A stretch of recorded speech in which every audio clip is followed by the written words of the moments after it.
ปิ้งทานเอามาแต่ใช้ทานอ๋อพอได้เห็ดอยู่เห็ดกินเนาะพอได้เห็ดอยู่เห็ดกินพี่น้องเลยได้ชุบก่อนจะเปลี่ยนเขาเนาะเดี๋ยวนี่ก่อนจะไปล้างมือก่อนใครอีดอก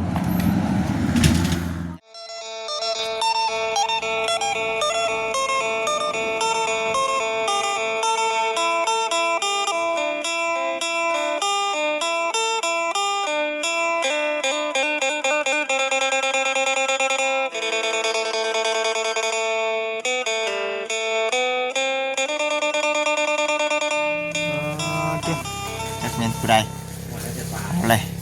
คุณเบิ่งคักๆบ่จิตเคยกินสีมือบ่ค้ำอยู่บ่นี่ เคยกินสีมือบ่ค้ำอยู่บ่จะเป็นไอ้น้องกันมานี่พี่น้องเอ้ย อยู่ดิไม่ได้เห็นยังมากๆหรอกมีแต่ปาดเท่านี้เลยกันเกือบเป็นนัวมาข้าวไปยังหนาอันนั้นจังหวะปิ้งปลาแล้วนี่แต่ว่าไปได้ไปน้องกันมาบ่จิตรู้สึกว่าจำได้ตอนใดวะว่าคือบ่เคยได้กินนะนี่ว่ะพี่ช่วยกินก่อนดีกว่าเลยเอาจะนั่นแล้วเนาะสบายดีสบายดียุจำคุมได้เอาเมียเลยไปให้กินให้เมียเลยเพราะว่ากินไม่ได้หรอกใส่เกลือลายพวกโอ้ยพอข้าได้บ่เซนได้นี่นี่ได้สูตรวัดไว้สูตรพ่อเนี่ย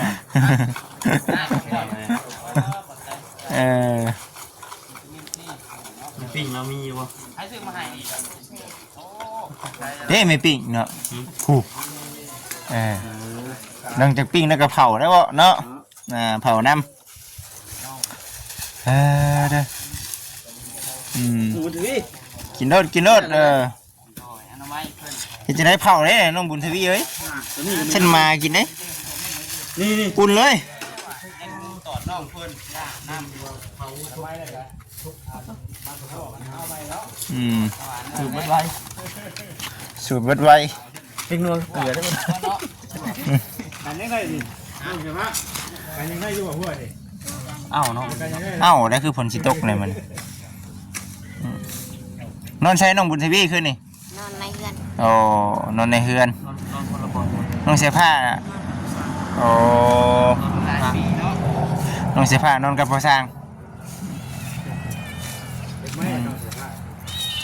ปิ้งทานเอามาแต่ใช้ทานอ๋อ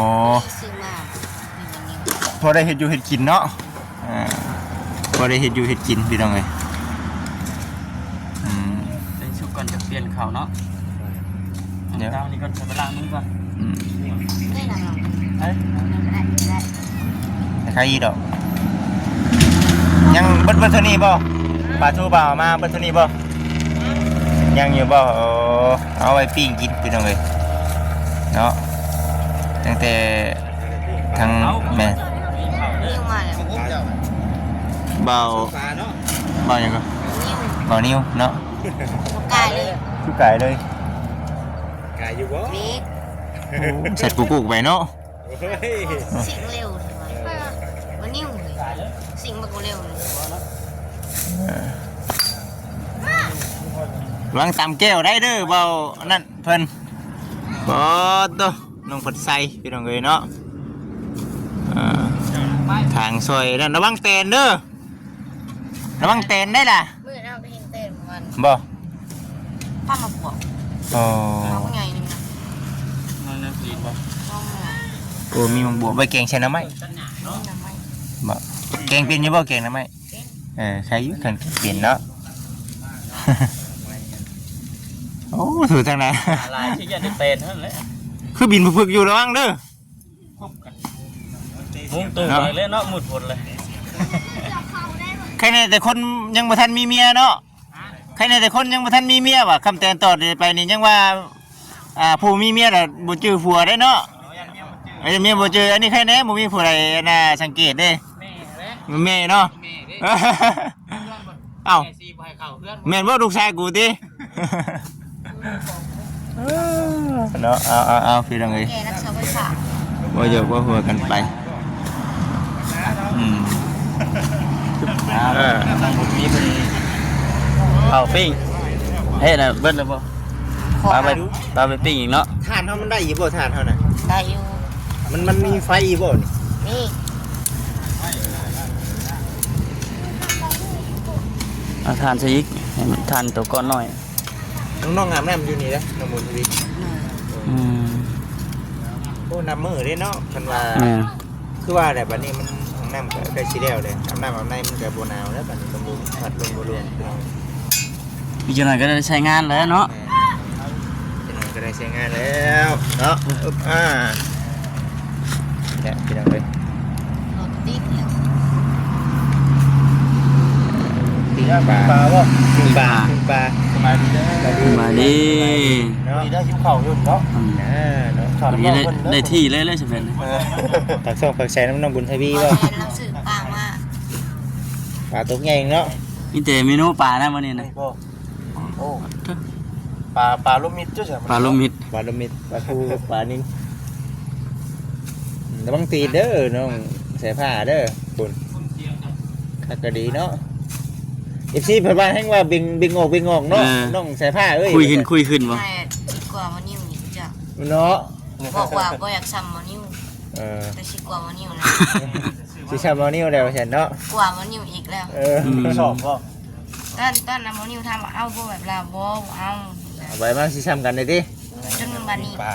มันเบิ่งมันใกล้มันนิ่วอีก เออ นี่ มานั่งเบิ่ง ปลาชิดว่ามา แม่นบ่ดอก ซื้อน้ำแข็งมาใส่ สอง ได้ สามมื้อนี่เด้เซน้ำแข็งไว้บ่ซั่นมีตู้เย็นยังว่าใส่ช่องฟิตมันลด เนาะ ไฟแล้วนะคือชุบสินานชุบอยู่ แล้วก็สิเนี่ยปั๊บเนาะ ใจเย็นเนาะ ไฟแล้วนี่ไฟใจเย็น ไม่จะเด็กบ่ ยังมันใหม่ เรียนใหม่บ่เอาพอดีแหมๆเนาะอืม ตัวดีแฮมไปพี่น้องเอ้ยเนาะระวังเด้อระวังเตนเด้อทั้งนั้น สา เด้ ว อ ปีกสาวนี่ อืม ไม่สิมั่งหัวบ่ มันรุดเนาะ เสียดใหม่นะ มาเฮ็ดใหม่ วัดยังไงหัวมานี่ งัวมาเด้อมาชนมันในเนาะ ก็ แม่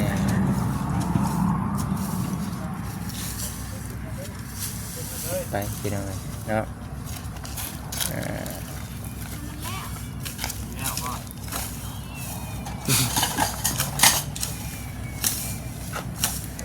นี่เฮ็ดกินท่าสร้าง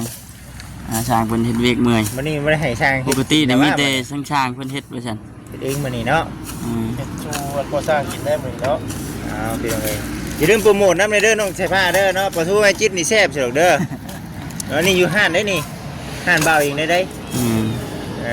แซ่บอยู่บ่ปลาทูเบาซื้อมาให้มันบ่เนาะปลาทูห้านได้เนาะ แซ่บอยู่แล้วว่าแค่นี้เสียพี่น้องเอ้ยเนาะอุดหนุนในเด้อพี่น้องเด้อมาอุดหนุน ชิ้นหมูปลาทูมี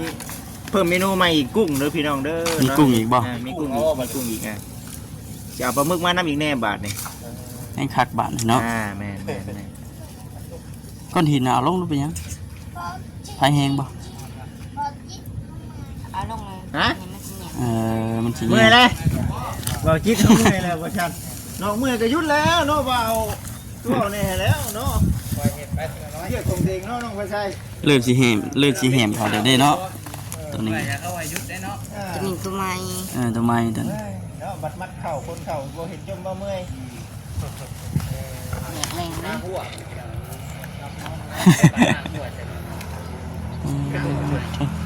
พาเอาหมัดใหม่หัวประมาณ เป็นนี่ได ก็มันก็ฮะ ต้องเฮ็ดอยู่แล้วอันเรื่องก็ยันงัวได้ยามแรงก็จะปล่อยเนาะต้องเฮ็ดใหม่อยู่แล้วขุดหาลักมันก็หาตัดเอาแถวป่านี่ก็ได้ดอกต้องขอเพิ่นก็บ่ ตัดเอาก็ได้ตัด ซ้ำแข่งซ้ำหยังนี่นะเนาะ บ่ได้มาพังกัน ของน้ำภาษาเราขันของเงิน ฮะ ของน้ำภาษาเราขันของเงิน ขันห้องแล้วล่ะ เมื่อเวียดน้ำเมื่อแล้ว ยังอยู่เลยปุ๊บนั่นคุณอีกบ่เฮิงก็แล้วกั้นกลางแล้วเด้แต่ว่าตอนบ่ายนี่ก็เทคาน ตั้มมาขวดให้ว่าสดำแบบนี้ ได้ เด้อยู่ต่ เจ้า ำโอ้บ่ต่ำบ่ฮักเด้บ่ต่ำ ต้องหาเซฟต่างหากเด้นี่ต่ำทั่วนี่ บ่จิตบ่ ไม่ใช่ตั้งถ้วยอีกบัวบัดนี้สุดปะเนาะเนาะมีตัวบ่ นี่เด้ เออ สั่งแบบปีกว่าตำบักหัว ปิ้งปลาก็ต่ำทั่ว จะมุ่งได้ใช่ไหมเรียน12โมงเลย 2 เนาะ โมงละ 2 โมงแล้ว เรียน12โมงบ่จิตน่ะบ่อยากตำบ่ได้เป็นหยังคือว่าซั่นเฮ็ดกินบ่ได้สามีหน้าหัวควันว่าอันนั้นก็สิว่า เป็นหยัง ทั้งว่าสงสัยแซ่บบ่หรือว่าถึกเส้นหัว ตำให้กินบ่ได้ในหัวก็เทื่อนะก็สิว่าพี่น้องเอ้ยเฮ็ดกินพี่น้องเอ้ยดิถ้าได้ลูกได้เมียนี่สิมือตกเลยตะกี้เฮ็ดกินแซ่บอยู่น้องอันนั้นบ่ทีวีเอ้ย ตะกี้เฮ็ดกินแซ่บอยู่ตะกี้เนาะข้ามีสามีหน้าได้เฮ็ดอันนั้นสิมือตกเลยบาดเฮ็ดกินบ่แซ่บบาดนี้เนาะ มีแต่ว่าบัดมีเวลาอีกก่อน คือว่ามาแต่ไส มันคือพวกออก ให้ว่าเอามาบ่แม่น แปลง อ๋อ ทั่วให้บ่ นี่ว่าบ่าวกันใส่ อืม ยันเราคนใส่ ยามนี้มันเป็นมักทั่วให้เด้ เนาะ แปลงที่นี่ ทั่วให้ยามพี่น้อง บ่สิพาพ่อมันใส่บ่เอามาถั่วมา น้องเสือผ้านี่แหละต่ำ ไป บ่สร้างให้ซื้อ เด้อน้องเสือผ้าน้องเสือผ้านี่ได้เป็นเซฟต่ำบักทั่วต่ำเป็นบ่ เขากินบ่ได้เลยเฮา เป็นหยัง มันเค็ม รสชาตินี่ต้องมาก่อน ตัดคลิปลงมาก่อนเนาะแล้วเบาจึงบ่อยากจะเฮ็ดปานใดนั่นว่าอยู่ว่าบัดนี้สร้างถ้าเรากินสิมื้อนำทั้งน้องๆบัดนี้ เขาตำก็ได้ซะ เออแต่ก้าวก็ต่ำอยู่แล้วว่ะ ตำดูแต่เขายันตำเฮาตำบ่แซ่บ อ้าวเนาะ เฮ็ดให้มันคักนะเฮ็ดให้มันแซ่บนะ แซ่บอยู่ดอกคุณพี่น้องเนาะทั้งช่างเพราะว่านี่ยังบ่ได้พอเลยต่างๆเนาะ ที่สิแล้วแล้วเนาะ เราถึงขั้นนึง เฮ็ดหยังแน่แล้วจะซอยเพิ่นมื้อนี้ วันนี้เฮาแต่มีแต่เฮาตื่นมาเฮาก็ก้อยปุ้น เอ คอย อ ปูนช่วยเพิ่น แล้วก็สุกดิน สุกดิน แม่เดียว อืม เนาะ คอยเฮ็ดไปเนาะเฮาก็ซอยเพิ่นไปนํ แบกบ่มีก็ไปอยู่เพื่อน ฮะ แบกบ่มีก็อยู่เพื่อน เรียกบ่มีก็แม่นอยู่เฮือน เพื่อนนั่นแหละอยู่เพื่อนก่อนพอ คือว่ามื้อเช้าเห็นบ่ตูนมาบ่ว่า แม่นบ่ ตูนบ่ โอ้ แล้วกลับบ่หรือว่าไปพุ่น ไป อ๋อ ขี่รถจักรบ่ บ่คาราดเรียกเราอยู่ทางคาราดนี่เด้ทางนี้ตูน กันทั้งน้องโฟนมันบ่ แน่ๆไปทางนั้นแหละ แล้วกิ๊กใส่บ่ บ่เฮาเห็นเฮาย่างไปบ้านเฮาเห็นว่าเฮาย่างไปซื้อน้ำแบบสีเฮาย่างเอาจากของเฮาย่างคนนี้เว้นเราขี่กายเลยตั้งแต่มื้อเช้านี่เราขึ้นมาจะก็มองว่า8 โมงบ่เราขึ้น ประ มา มาณ8 โมงบ่ อืม ให้ก็เห็นเขาคืออยู่ในบัดนี้เนาะเริ่มมีกลิ่นหอมเข้ามาแล้วบัดนี้ได้เอาทานที่ คนละโตได้ฮะ คนละโตเลย 4 คน 4 โต 4 คน 4 โตเลยพี่น้องเอ้ยเนาะเด้อจังนั่งเข้าอยู่นี่เนาะ ป้าตัวใหญ่ ป้าบ่ดึงดิ ป้ามันกิน เนาะปลาตัวใหญ่ก็มีพี่น้องเอ้ย นี่ เนาะ มันนิ่วของเราป้านี่มันนิ่วแล้ว แม่อ่ะ ค่ะ แม่ละ ข้าวนิ่วแล้ว เข้าเลยเนาะ เบานิ้วมานำใน ตะกี้พันติดป้า ที่ว่าตาบ่ตะกี้ กับเจ้า คือว่าแหน่ ใหญ่มีแต่บอนิ่ว อ๋อ เอาแบบไผขึ้นมาเรื่อยเนาะ แม่นให้ขึ้นมาเรื่อยกันแม่น ที่เจ้าได้มาขึ้นมา คือว่าระเบียบการงานแน่เนาะ แม่น บ่ค่อยดีขึ้นมา บัด แน่ นี้มีแต่บอนิ่ว แต่ว่านิ้วบัดนี้เนาะเอาบ่เป็นหยังพี่น้องเอ้ยเนาะดีแล้วเขาว่าตะกี้นะจิ๊กเจ้าลายสุดกับตานะตะกี้ว่าตาแล้วเจอตัวเลยที่จะไปรถจะบุดผิดไปว่าผิดแล้ว เล่นๆเลยติ เลย อะไรมันแข็งที่เป็นตะเพื่อตะกี้ติ ได้แหมได้บ่บ่ต้องสู้กายอยู่เนาะสูตรอังโกดิ ชื่อนังโก อยู่เขาเนี่ยใช่กันแท้ สูตรปิ้งไก่อังโก ปิ้งว่าปิ้ง ชื่อพิงแกงโก อ่า ใช่ ชื่อไก่หลังเด้อ แม่นางอังกรปิ้งอยู่เทิงหุ่นเนาะพี่น้อง ให้มันหมุนเอาเนาะ หมุน ไก่หมุนไก่ปิ้น ไก่ปิ้นน่ะ นี่กับปลาปิ้น ทานใส่อีกก็ได้เนาะมันจังคอยติดแฮมไป เอาเด้อ โอ้ยความซะเนาะ บัดกินแล้วอย่าลืมบอกรสชาติด้วยว่าผู้ใดเป็นคนเอือบให้ คือมือผมเพราะจะว่ามันรุ่นเลย ฮะ ผมรุ่นหลายจนเดียว แต่หลายคนดิ้ง ไปเอือบนะ บ่ทำได้เอือบเนาะแล้วว่าจะให้บ่เซียนตำทั่วให้กินอยู่บ่เซียน ไปตามโบเซ่บ ผมเช็คอีกน้องไปว่าอยากลองมาจัน ปิ้งปลาตำมักทั่วว่าซั่นเนาะ อร่อยได้ประจำ อร่อยเด้อบ่ แม่ จังเลย หิงว่าหิงอยากลองที่น้องบุญทวี ลองว่าซั่น มันก็ยิ้วเข่าขึ้นกันเกี่ยวกันได้ กินผมกันเลย มากินเข่าอะไรบ้าง กินหลายคนแซ่บ เป็นหลายคนมันก็แซ่บอยู่ โอ้กลัวเป็นครั้งแรกวันนี้เนาะมันใหม่เนาะ ฝนตกกันแล้วแล้วตกได้ฮุบด้วยนี่ ร่างสวยเลย ล่างถวยเลย ไม่ร่างเลยมันต้อง มาสิพี่น้องมีแต่ว่าสิอันจบคลิปก่อนคลิปนี้ก็ได้ฉะนั้นก็คือว่าในพี่น้องเนาะขอบคุญขอบคุณหลายๆทางพ่อแม่พี่น้องที่เป็นเบิดสุขุทุกคนเนาะพี่น้องเนาะที่เข้ามากดติดตามรับชมปูดแล้วก็ฝุ่นไปจ้ะพี่น้องคลิปนี้ก็คือจบคลิปก่อนสบายดี